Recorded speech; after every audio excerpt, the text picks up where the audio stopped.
Yes ma'am. জি ma'am. আচ্ছা, আমরা pen tool দেখছি, এরপরে আছে যে টাইপ টুল। টাইপ টুল দিয়ে আমরা লিখতে পারি। টাইপ টুল দিয়ে আরো অনেক কাজ করা যায়। আমার কথা বুঝতে পারছেন না? ম্যাম এখনো দেখা হ্যাঁ যাচ্ছে না ম্যাম। বুঝতে পারছি। হ্যাঁ এবার দেখা যাচ্ছে। আমার কথা বুঝতে পারছেন সবাই? হ্যাঁ বুঝতে পারছি। ঠিক আছে। তো এই যে একটা খালি একটা ব্ল্যাঙ্ক ডকুমেন্ট আমি নিয়ে নিয়েছি। এরপরে এখানে পেন টুল তো আমরা সবাই দেখলাম, পেন টুল গুলো। আর এখানে টেক্সট টুল আছে, টেক্সট টুল বা টাইপ টুল যেটাই বলেন না কেন, এটা দিয়ে আমরা কাজ করতে পারবো। টাইপ টুল দিয়ে লেখার জন্য আমরা ব্যবহার করি, যে কোনো কিছু লেখার ক্ষেত্রে হতে পারে। আমার কথা কি শুনতে পাচ্ছেন না? কিছু শুনতে পাইনি, আরেকবার যদি বলতেন। শুনতে পাইনি কিছু, কথা কেটে কেটে আসতেছে কিছু বোঝা যাচ্ছে না ম্যাম। মাঝে মাঝে। হচ্ছে নেটের সমস্যার কারণে এটা, এখন ম্যামের তো টাইপ কিছু টুলে করার নেই। টাইপ টুলে পরে আসবো। এখন আমরা শেপ দেখি। এখানে বেশ কিছু শেপ আছে, দেখেন। Rectangle tool, rounded rectangle tool, ellipse tool, polygon tool, line tool, custom shape tool. এই প্রত্যেকটা টুলের ক্ষেত্রে এই যে এখানে যদি আমি রেক্ট্যাঙ্গেল নেই একটা, এটা একটা শেপ হবে। কি হবে? শেপ, তাই না? একটা শেপ হবে। এই শেপটা যদি জি। আমরা চাই যে এখানে ফিল কালার দিব, এই যে এখানে ফিল কালার, স্ট্রোক কালার দেওয়ার অপশন আছে। আর এই যে এখানে কিন্তু আরো অনেক কিছু দেওয়া আছে, হাইট উইডথ কত হবে, মাপ দেওয়া আছে। আমাদের যদি নির্দিষ্ট মাপের প্রয়োজন হয়, তাহলে এই যে এই লেয়ারটা এখন সিলেক্টেড, এটা সিলেক্টেড আছে এই অবস্থায়, এখান থেকে মানগুলো চেঞ্জ করে দিতে পারবো আমরা, যে কত পিক্সেল চাই। অনেক সময় আমাদের একটা নির্দিষ্ট মাপে দরকার হয়, এখান থেকে আমরা ফিল কালার সিলেক্ট করে দিতে পারবো। যে কোনো একটা ফিল কালার সিলেক্ট করে দিতে পারবো। ফিল কালারের সাথে এখানে স্ট্রোক কালারও দেওয়া যাবে। স্ট্রোক সিলেক্ট করে এখান থেকে সাপোজ একটা স্ট্রোক দিয়ে দিলাম। স্ট্রোক দেওয়ার পরে এখানে 1px আছে, এখান থেকে আমরা বাড়াই দিতে পারি যতটা ইচ্ছা। দিলাম, দেওয়ার পরে এই যে এখানে মানে স্ট্রোকের ইটা বাড়াই দিচ্ছে ম্যাম এটা। হ্যাঁ, স্ট্রোক বাড়াচ্ছি। স্ট্রোক এখান থেকেও বাড়ানো যাবে, আমি এখান থেকে প্রপার্টিজ থেকে দেখাচ্ছি, এখান থেকেও বাড়ানো যাবে। এবারে স্ট্রোক অপশনস, এই যে এখানেও আছে, এখানেও আছে, সেম জিনিসগুলোই। স্ট্রোক অপশনসে এখানে আমরা স্ট্রোকটা কেমন চাচ্ছি। যদি ড্যাশ লাইন নেই তাহলে ড্যাশ লাইনে স্ট্রোক আসবে। এবার ড্যাশের ক্ষেত্রে দেখেন, ড্যাশের সাইজ হচ্ছে 4 দেওয়া আছে, গ্যাপ হচ্ছে 2 দেওয়া আছে। আমরা এগুলো চেঞ্জ করতে পারবো, চেঞ্জ করে ড্যাশটা ছোট বড় করে নিতে পারবো নিজেদের প্রয়োজন অনুযায়ী। ছোট ছোট ডটস আছে, এই যে এখানে ডটস এর আরেকটা আছে, তাহলে এখানে দিতে হবে 0। 0 দিলে এরকম ছোট ছোট আসবে। আগেরটাতে কত ছিল? 4 ছিল, এই জন্য একটু বড় ছিল। এটা 0 দেওয়া হয়েছে, এই জন্য একদম ছোট ছোট আসছে। আর গ্যাপ দেওয়া আছে 2, মাঝখানে যে গ্যাপ, এটা হচ্ছে 2 পিক্সেলের মতো গ্যাপ আছে। তো এটার গ্যাপটাও আমরা চাইলে বাড়াতে পারবো। আবার যদি 2 রকমের চাই, যদি এরকম আর এরকম ড্যাশ দুইটা মিক্স করে চাই, তাহলে 2 রকম মাপটাই এখানে দেওয়া যাবে। ড্যাশ এবং গ্যাপ দিয়ে দিলে ড্যাশ লাইন অনুযায়ী চলে আসবে। ঠিক আছে? বুঝতে পারছি কি সবাই? জি এই ম্যাম। Stroke line. জি ম্যাম স্ট্রোক বুঝতে লাইন পারছি। শেষ করার পরে এখানে যদি স্ট্রোক লাইন না নেই, এটা নিয়ে বোঝানোর জন্য। তো এটা দেওয়ার পরে এখানে দেখেন আরো অপশন আছে, যে এর পজিশন গুলো কোথায় হবে। এটা আছে আউটসাইড, দেখে বুঝতে পারছি আমরা এটা আউটসাইডে আছে, তাই না? এটা দিলে সেন্টারে চলে আসবে, মাঝামাঝি আসবে। এটা দিলে একদম ভেতরে চলে আসবে। ভেতরে হবে, পজিশনটা কোথায় হবে, স্ট্রোকের পজিশন চেঞ্জ করতে পারবো এটা দিয়ে। আর এটা হচ্ছে কর্নার গুলো কেমন হবে। কর্নার গুলো, প্রত্যেকটা যে জয়েন্ট আছে, পয়েন্ট গুলো থেকে আমাদের যে স্ট্রোক গুলো আসবে, স্ট্রোক গুলো কোন দিকে কেমন হবে। এই যে রাউন্ডেড হতে পারে, এটা এভাবে বোঝা যাবে না, আরো জুম করলে হয়তো বোঝা যাবে যে পার্থক্যটা কি আসছে। আর এখানে আছে কর্নার, কর্নারটা রাউন্ডেড চাচ্ছি কিনা, যেখানে আমার স্ট্রোকটা মিলছে তার কর্নারটা কেমন হবে। এটা হচ্ছে এই কর্নার। আর এইখানে এই যে 0 পিক্সেল দেওয়া আছে, যে কর্নারটা যদি আমি রাউন্ডেড চাই, তাহলে এখানে সাপোজ দিলাম 10, এন্টার প্রেস করলাম, হয়ে গেছে না রাউন্ডেড হয়ে গেছে। এখন যদি আমি একটা কর্নার রাউন্ডেড চাই, তাহলে এই যে লিংকটা অফ করে দিয়ে একটা 10 আছে, বাকিগুলোকে কমাই দিতে পারি বা 0 করে দিতে পারি। একটা 0 হয়েছে, এই একটা কর্নার কিন্তু 0 হয়েছে, বাকি তিনটা কিন্তু সেমই আছে। খেয়াল করছেন? একটা পরিবর্তন করলাম না, একটা পরিবর্তন করলাম। এবার এই যে এখানে আরো অপশন আছে, কি কি আছে দেখি। যদি আমি আরেকটা নেই, কম্বাইন শেপ, যদি ক্লিক করে আরেকটা শেপ নেই, তাহলে শেপ দুইটা কম্বাইন হয়ে যাবে।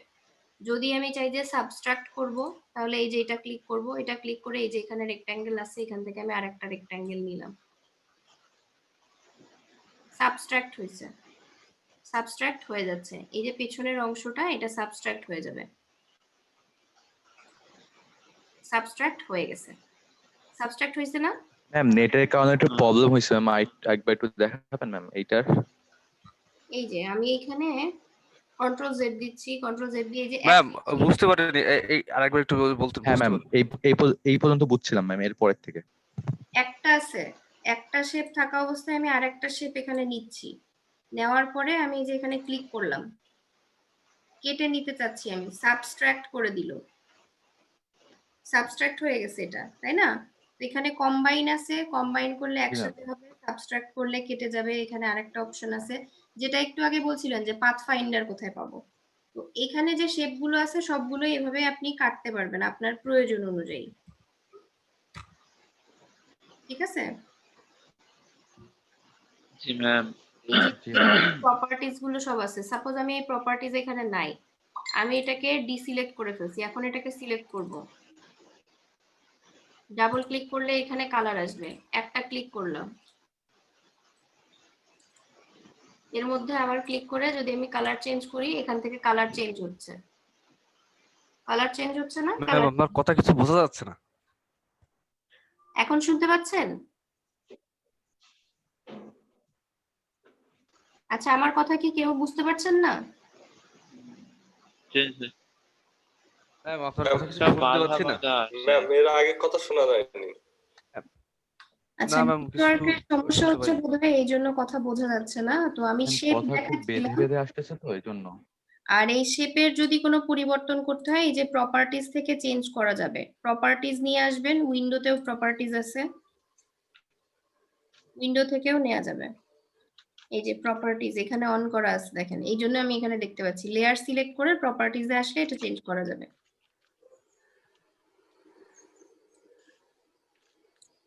আর এরপর আরেকটা যদি নতুন লেয়ার নেই, নতুন লেয়ার নিয়ে এখানে আরো অনেকগুলো আছে, রাউন্ডেড রেক্ট্যাঙ্গেল, আমরা দেখলাম যে রেক্ট্যাঙ্গেলকেও রাউন্ডেড করে নিতে পারছি আমরা, কর্নার গুলো।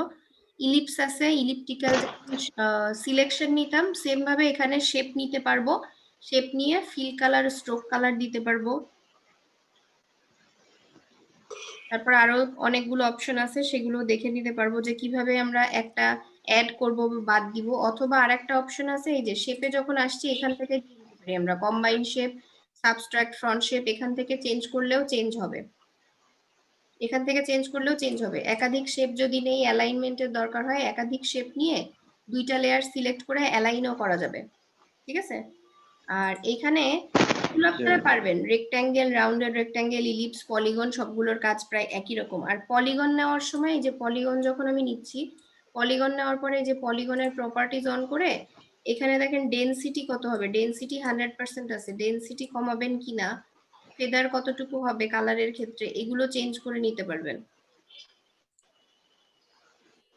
তারপরে এই যে সিলেক্ট এন্ড মাস্ক বা কালার রেঞ্জ বা ইনভার্ট করতে হবে কিনা, এগুলোও করা যাবে এখান থেকে।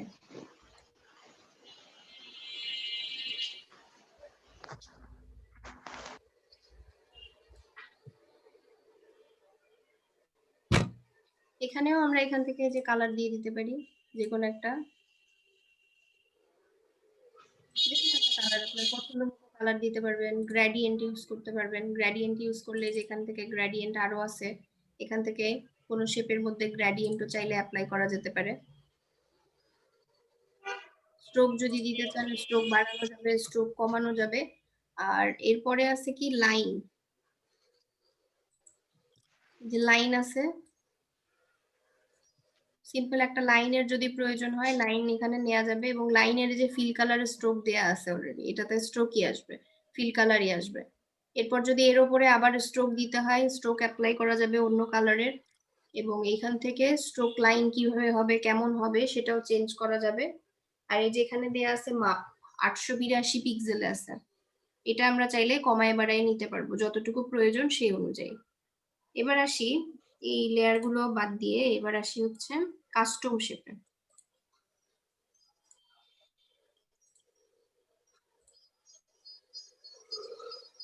কাস্টম শেপ টুল। কাস্টম শেপ টুলে কোনো নির্দিষ্ট শেপ এখানে নাই। এখানে আমরা এই যে উপরে কাস্টম শেপ টুলের এই যে অপশনটা ওপেন হয়ে গেছে, এখানে অনেকগুলো শেপ আছে। অনেকগুলো শেপ আছে, এখান থেকে যে কোনো শেপ আমরা নিয়ে ডিজাইনে ব্যবহার করতে পারি। সাপোজ আমি এই পাখির শেপটা নিচ্ছি, হয়ে গেছে পাখি, এটা একটা শেপ চলে আসছে। এবার এখানে ফিল কালার দেন।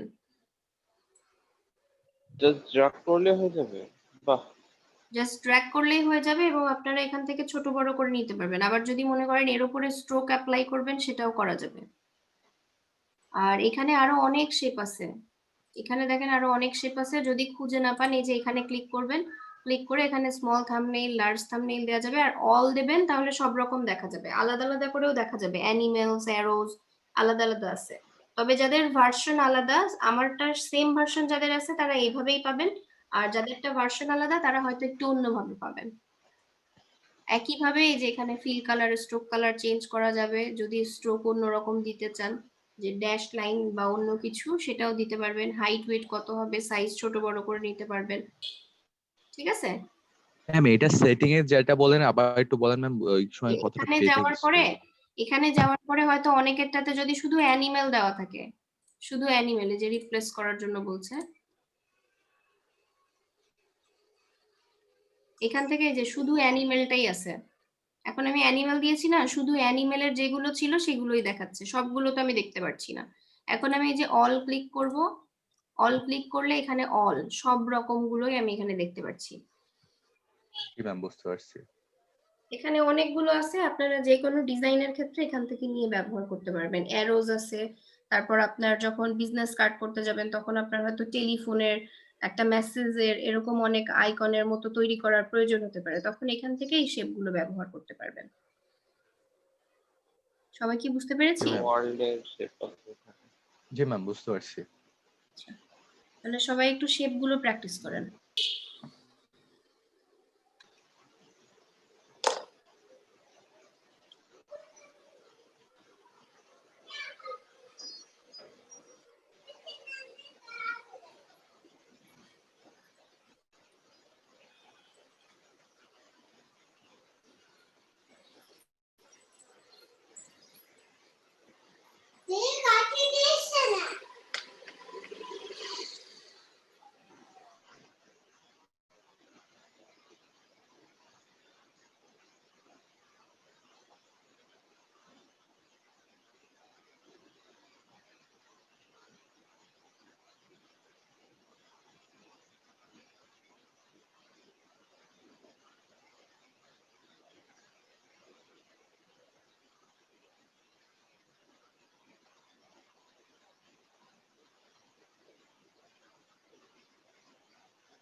ম্যাম এইখানে যে হলো রাউন্ড করার জন্য দিলাম, মানে এইটাও তো ম্যাম হয়নি এইখানে।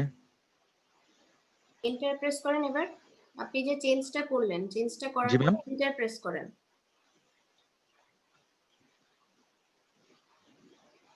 ইন্টারপ্রেস করছিলাম ম্যাম, তাও হয়নি তো। আচ্ছা, ডি সিলেক্ট হয়ে গেছে, আপনার রেক্ট্যাঙ্গেলটা সিলেক্টেড নাই। ম্যাম এবার ঠিক আছে? হ্যাঁ, এবার এবার দেন। ওইটা তো হলো জাস্ট শুধু ট্রান্সফরমেশন সিলেক্ট করে আসছে, নিছি, এই এটা কমপ্লিট বাটনে আগে ক্লিক করেন। একদম ছোট ছিল।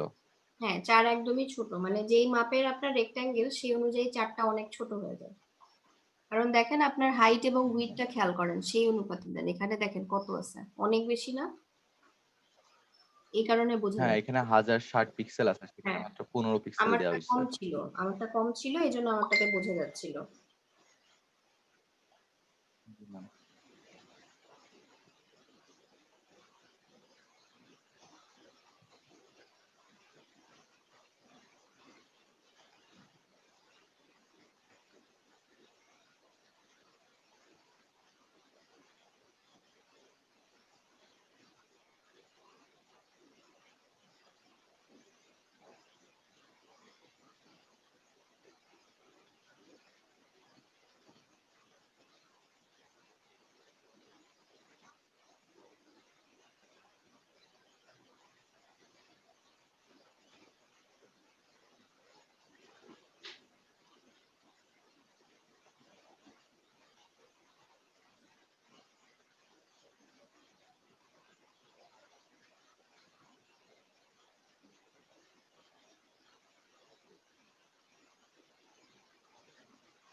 ম্যাম জি বলেন। এই যে লাইনটা কি ম্যাম মোটা বা করা সম্ভব না ম্যাম? লাইনটা হচ্ছে একটা সিম্পল লাইনই আসে, আর লাইনের উপরে ফিল কালার বাদে যদি আপনি স্ট্রোক কালার দেন তাহলে এটা আরেকটু মোটা হবে এর উপরে যখন আপনি স্ট্রোক অ্যাপ্লাই করবেন। লাইনটা তো একদম থিন হয়, এর উপরে যখন আপনি হালকা স্ট্রোক একটু অ্যাপ্লাই বেশি হবে। করেন তখন এটা মোটা হবে, তাও খুব বেশি হবে না কারণ লাইনটা তো একদমই জি ম্যাম বুঝতে থিন একটা লাইন। হ্যাঁ একদম ছোট আকারে ভাবে। জি ম্যাম বুঝতে পারছি।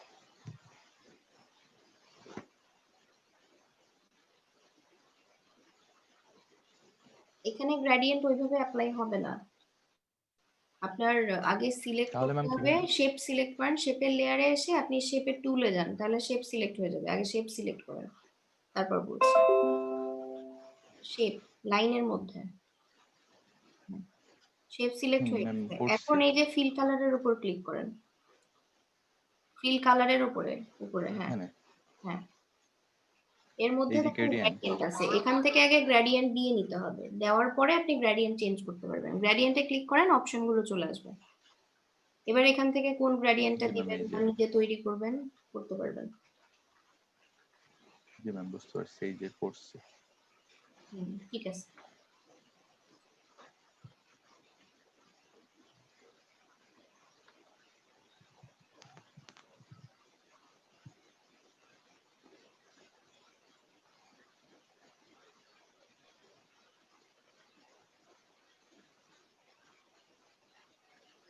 ম্যাম এইগুলা কি সব ফোল্ডার করে দেয়া আছে?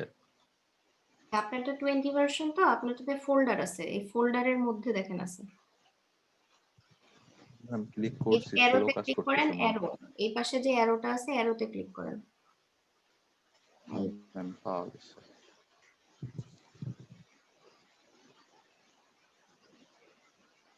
বাহ ম্যাম সুন্দর সুন্দর গাছ আছে তো।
কন্ট্রোল টি দিলাম। হ্যাঁ ট্রান্সফর্ম হবে, রেস্টোরেট করা আছে ম্যাম। একটু ওয়েট করতে হবে, টাইম লাগতেছে। ম্যাম রেস্টোরেট আছে। বুঝি নাই কি আছে। বললাম যে রেস্টোরেট। কাজ করি তখন সেটা হরিজন্টালি লেখা হয়, ভার্টিক্যাল নিয়ে টাইপ করলে এই যে এখানে অলরেডি দেখা যাচ্ছে ভার্টিক্যালি কাজ হয়। তো হরিজন্টাল টাইপ টুল নিয়ে এখানে সাপোজ লরেম ইপসাম লেখা আছে, এই লেখাটাই থাকলো, আমি এই লেখাটাকে একটু বড় করে নিচ্ছি। এখান থেকে সাইজ বড় করা যায়, চাইলে আরো বড় করা যাবে। আর একটা কাজ করতে পারি আমরা, উইন্ডো থেকে ক্যারেক্টার ক্যারেক্টার নিয়ে আসার পরে দেখেন এইখান থেকে কিন্তু ফন্ট সাইজ আরো বাড়ানো যাবে। 72 দেয়া আছে, আমি এখানে দিয়ে দিলাম 120, এন্টার প্রেস করলাম, বড় হয়ে গেছে। আর এই যে এখানে আছে অটো দেওয়া আছে, এখান থেকে আমরা কত পিটি দিব সেটা আমরা দিতে পারি, উচ্চতা এখান থেকে ঠিক করা যাবে। আর একটা আছে যে ট্র্যাকিং, এটা এখান থেকে যদি আমরা কমাই বা বাড়াই আস্তে আস্তে এই যে মাঝখানের গ্যাপটা এই যে 100% দেয়া আছে 100 দেয়া আছে এগুলো কমানো বাড়ানো যাবে। আর এই যে অল ক্যাপস জি দেয়া ম্যাম। আছে তাই সবগুলো বড় হাতের হয়েছে। যদি অল ক্যাপস না দেই তাহলে সবগুলো বড় হবে না, একই সমান হবে না। ঠিক আছে, এই জিনিসগুলো ম্যাম চেঞ্জ ছোট হাতের লেখার পরেও যদি এইটা বড় করে দেওয়া হয় তাহলে কি বড় হবে, বড় হাতের হবে? অল ক্যাপস দিতে হবে, অল ক্যাপস দিলে বড় হাতের হতে পারে। ম্যাম ওইটা তো ফন্ট স্টাইল, তাই? কোনটা? ওই যেটা দেখাচ্ছেন ওই যে বড় হবে এখানে বা যা ছোট যা হবে। আছে এটা হচ্ছে সবগুলো ফন্টের ক্ষেত্রে যা যা চেঞ্জ আপনার করতে হবে টেক্সটের সব আপনি এখান থেকে করতে পারবেন। উইন্ডো এখানে তো থেকে আর কি। অনেকগুলো অপশন আছে, শার্প, ক্রিসপ, স্ট্রং, এক একটা এক এক রকম চেঞ্জ হচ্ছে কিন্তু। ম্যাম জি আমি বলো। সবগুলো বড় হাতের লিখে ফেলেছি, এবার যদি আমি চাই যে আমার বড় হাতেগুলো ছোট হাতের করতে হবে এটা তাহলে বড় হাতের কোনটা লেখার দিব? পরে এই যে দেখেন আমি যখন দিচ্ছি তখন কিন্তু স্মল ক্যাপস দেওয়া সত্ত্বেও এটা কিন্তু ছোট হয়ে গেছে, কিন্তু ছোট হাতের লেখা কিন্তু হয়নি। বুঝতে পারছেন? জি জি জি জি জি জি মানে আমি যদি লিখে ফেলি স্মল লেখার লেটার পরে গুলো এটাকে পাচ্ছি না। ছোট বড় করার জন্য এটা ব্যবহার করতে পারেন।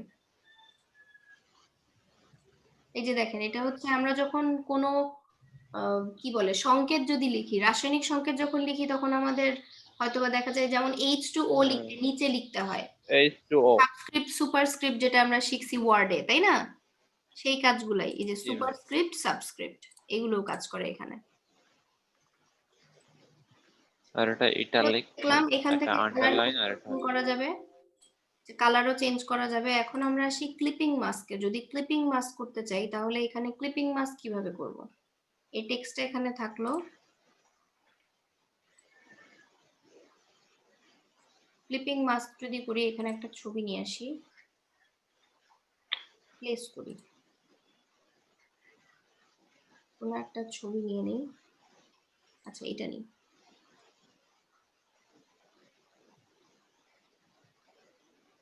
ছবি নিয়ে আসছি, ছবি এখানে প্লেস করে দিয়েছি।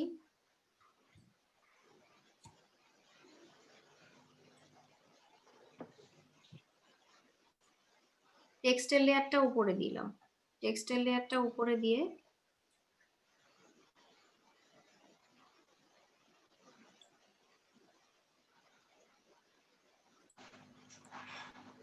এটা আগে রেস্টারাইজ করে নিই, রেস্টারাইজ করে। আচ্ছা আমরা ইলাস্ট্রেটরে যখন ক্লিপিং মাস্ক করতাম তখন কিভাবে করতাম বলেন তো, যারা ইলাস্ট্রেটর জানেন?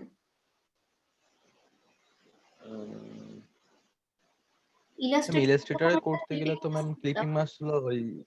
তখন আমরা যেই অংশটাকে মাস্ক হিসেবে চাচ্ছি সেটা উপরে রাখতাম, তাই না? জি ম্যাম। মানে আমি যদি টেক্সটের মাস্ক চাই তাহলে আমার টেক্সটটা উপরে থাকতো না, হ্যাঁ হ্যাঁ হ্যাঁ টেক্সট উপরে আর ছবি নিচে থাকতো। সেই অবস্থায় আমি দুইটাকে ছবি সিলেক্ট নিচে, করে দুইটা একসাথে সিলেক্ট করে মাস্কিং করতাম, তাই না? তারপরে মাস্কিং করতে হতো। কিন্তু জি ফটোশপে হবে, জি ফটোশপে যদি এখানে আমি মাস্কিং করতে যাই দেখেন এখানে কিন্তু হবে না, মাস্কিং এর অপশন নাই, উল্টা হবে। আমি এই ছবিটা নিয়েছি, নিচে আমার শেপটা আছে, আমি আগে দেখে নিচ্ছি শেপটা ঠিক জায়গায় আছে কিনা, কেমন আছে। এবার এখানে ক্লিক করে এই যে ক্রিয়েট ক্লিপিং মাস্ক হয়ে গেছে, নিচের ও। লেয়ারটার উপরে ক্লিপিং মাস্ক হয়ে গেছে। এবার দেখেন আর আরেকটা জিনিস, ইলাস্ট্রেটরে যখন আমরা ক্লিপিং মাস্ক করে ফেলি মাস্কিং করার পরে কিন্তু এটা আর ভেতরের অংশ মানে ছবিটা মুভ করে না, ওটা ফিক্সড হয়ে যায়। জি কিন্তু এটা কিন্তু ওটা ফিক্সড ফিক্স হয় হয়ে না, যায়। এটা ফিক্সড হয় না। এই যে দেখেন এই নিচে আমরা হাঁসের ছবি এক এক জায়গায় দেখতে পাচ্ছি, সরছে এটা, এটা কিন্তু ফিক্সড হয় না। তো আমরা যদি ক্লিপিং মাস্ক করার পরে কোনো জায়গায় সরাতে চাই এটা নির্দিষ্ট পজিশনে আনার পরে ক্লিপিং মাস্ক করতে পারি এক। আর এক হচ্ছে যদি সাপোজ আমি এটা ক্লিপিং মাস্ক করে ফেলছি কিন্তু আমি এটা অন্য কোথাও ইউজ করব, তখন আমি দুইটা লেয়ারকে একসাথে সরাইতে হবে, অথবা এই দুইটা লেয়ারকে একসাথে সিলেক্ট করে লেয়ার দুইটা মার্জ করে দিব। মার্জ করে দিলে এটা তো একটা হয়ে গেল, এটা আর তখন আর সরবে না। অনেক সময় আমরা ফটোশপে মাস্কিং হয়তো করে ফেলছি কারণ জানি যে মাস্কিং এভাবে করতে হয়, কিন্তু মাস্ক করার পরে তো এটা ভেতরে সরছে। আমি যদি সরাই ফেলি তাহলে যে অংশটা আমি চাচ্ছিলাম ওই নির্দিষ্ট অংশটা তো আর থাকবে না। এক হচ্ছে আগে পজিশন ঠিক করে নিব, পজিশন ঠিক করে মাস্কিং করব। আর যদি সেটা না হয় তাহলে আমরা কি করব, লেয়ারটাকে মার্জ করে দিব। সবাই কি বুঝতে পারছি? জি ম্যাম। ম্যাম জি রেস্টারাইজ ম্যাম। করলে কি হয় ম্যাম? রেস্টারাইজ করলে ছবি যখন আমি আনি, ছবি আনার পরে ছবিটাকে রেস্টারাইজ করছি কারণ ওটা স্মার্ট অবজেক্ট থাকে। স্মার্ট অবজেক্ট অবস্থায় এডিটিং করা যায় না। জি ম্যাম, বুঝতে পারছি। অবজেক্টটা দেখেন তাহলে। ওকে, আমি এটা কেটে দিচ্ছি, এটা কেটে দিই। জি ম্যাম, দেখা যাচ্ছে। আচ্ছা, এই লেয়ারটার আমি একটা কপি নিলাম। কপি নেওয়ার পরে এটাকে করছি রাইট ক্লিক করে, এটাকে আমি স্মার্ট অবজেক্ট করে নিচ্ছি। একটা স্মার্ট অবজেক্ট আছে আমার, একটা স্মার্ট অবজেক্ট নাই। তাহলে আমি স্মার্ট অবজেক্টের আইটা অফ করে রাখলাম। অফ করে রেখে এবার আমি কন্ট্রোল ই, আচ্ছা নতুন পেজের উপরে এটা নেওয়া উচিত, পেজের উপরে নিলে ভালোভাবে বোঝা যাবে। অন্য একটা পেজের উপরে আমি নিই, এটা বাদ দিয়ে একটা খালি ডকুমেন্ট নিয়ে নেই, নেওয়ার পরে ইমেজটা নিয়ে আসি, নিয়ে এসে তারপর দেখাই, তাহলে বুঝতে সুবিধা হবে। আসছি, একই ছবি একই ডকুমেন্ট থেকে আনছি, এটা জি ম্যাম। স্মার্ট অবজেক্ট ছিল, এটা স্মার্ট অবজেক্ট নাই। এবার এটাকে শিফট অল্টার দিয়ে আমি বড় করছি, সেম মাপে বড় করি তাহলে বুঝতে সুবিধা হবে। সেম মাপে বড় করলাম, এবার এটাকে ওকে করে দিচ্ছি। এবার আবার এটাকে আমি কন্ট্রোল টি দিচ্ছি, কন্ট্রোল টি দিয়ে আবার ট্রান্সফর্ম করছি, একটু ছোট করলাম, আবার কন্ট্রোল টি দিলাম।